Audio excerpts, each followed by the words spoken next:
Sri Lanka was once a vibrating economy in the South Asian region. But recently, as we all are aware, there is a huge economic crisis, and the president has recently fled the country. He was earlier in Maldives and now he has fled to Singapore.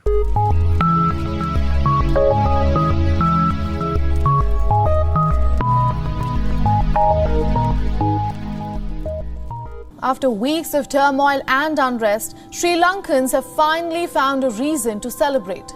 Their president, Gotabaya Rajapaksa, has resigned. He finally sent his resignation from Singapore. My name is Romil, and in today's video we will be discussing the Sri Lankan crisis, what are the causes behind this particular crisis and what effects it will have in the short term as well as in the long term. So firstly, we are going to talk about the causes. We have divided causes under 4 different headings, and the first one that we are going to discuss are the historical causes. Among the historical reasons, we have the global financial crisis of 2008. The financial crisis of 2008 drained the country's forex reserves, thus increasing inflation throughout the country. The second historical reason is the civil war, which started in 1983 and finished just recently in 2009. The civil war reduced remittances and income from tourism, which formed 10% of GDP of Sri Lanka. The third historical reason is the IMF loan, which was taken in 2009. The Sri Lankan government took $2.6 billion from the IMF but could not repay it, which increased its debt payments. Now next we are going to talk about the economic causes. The first among the economic causes are the tax reforms. Value-added tax, or what we call the VAT, was cut from 15% to 8%. Corporate tax was reduced by 4% and many indirect taxes were abolished, causing a loss of 2% to the GDP of Sri Lanka. The second major economic reason behind the Sri Lankan crisis is the depleting forex reserves. The country's forex reserves have fallen from $8 billion in 2020 to $2.31 billion, thus reducing the capacity to buy essentials like food and fuel. The third major economic reason is the inflation.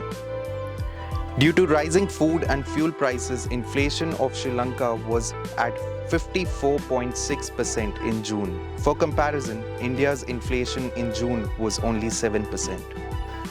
The last major economic reason is the fertilizer ban.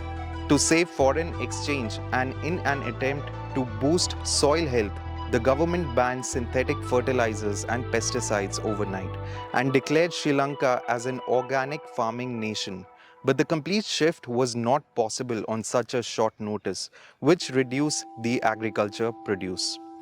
Next, we are going to talk about the major political reasons behind the Sri Lankan crisis. The first political reason is domination of Sinhalese. Sinhalese, with 74% of the total population, dominated Sri Lankan politics with very less representation from other communities, which had also resulted in the civil war. Next is the one family rule. Many of us might be aware that the Rajpaksas have ruled Sri Lanka for many years, thus reducing merit in important government policies and decisions. Lastly, we are going to talk about the geopolitical reasons behind the crisis. The first geopolitical reason is the China's debt trap policy. Heavy reliance on China for soft loans and commercial loans for building projects which suited strategic interests of China. For example, the Hambantota project, which increased the debt of Sri Lanka. And lastly, one more geopolitical reason that has affected the entire world is the Russia-Ukraine war. War disrupted global supply chains and created shortage of food and fuel in Sri Lanka. Now that we have broadly covered the causes behind the Sri Lankan crisis, next we are going to talk about the effects that this crisis will have.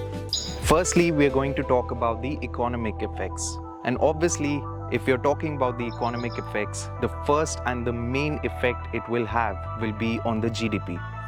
The economy of Sri Lanka contracted 1.6% year-on-year in the first quarter of 2022. The second major economic effect will be unemployment. Unemployment in Sri Lanka has increased amid the ongoing crisis. The last economic effect is power losses. Due to fuel shortage, there are power cuts in the entire country, resulting in only 4 hours of power in a day. Next, we are going to talk about the social effects, and the first social effect is poverty. According to World Bank data, poverty has increased from 10% in 2019 to 11.7% in 2022. The next social effect are the health concerns. Cost of medicines and treatment has increased, which can lead to high morbidity according to WHO. Next, we are going to talk about the political effects. As we have seen all over the news in the past few months, one major effect are the protests. Mass protests. Amid the crisis, mass protests have increased in Sri Lanka, resulting in fleeing of the president to Singapore. The next political effect is the political instability.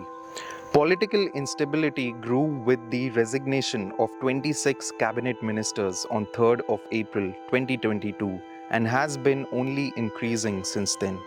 Lastly, we are going to talk about the geopolitical effects of the Sri Lankan crisis. The first geopolitical effect is the refugee influx. Refugees have started coming to India and other countries via sea. And lastly, there are growing concerns for India. It can affect the investments coming into India and the stability in general of the Indian Ocean region. So in this video, we tried to briefly give you an overview about the Sri Lankan economic crisis, what were the causes behind it, and what are the effects. We hope that you liked this short informative video, and do leave your feedback in the comments below, and we'll continue to make such content. Download the SSB SureShot app from Google Play Store to access courses for written exams like NDA, CDS and AFCAT. You can also find courses for SSB Personality Development and Spoken English. Apply the coupon code SIGNUP15 to get 15% off on your first purchase. Call us on 725-930-7111 for any queries.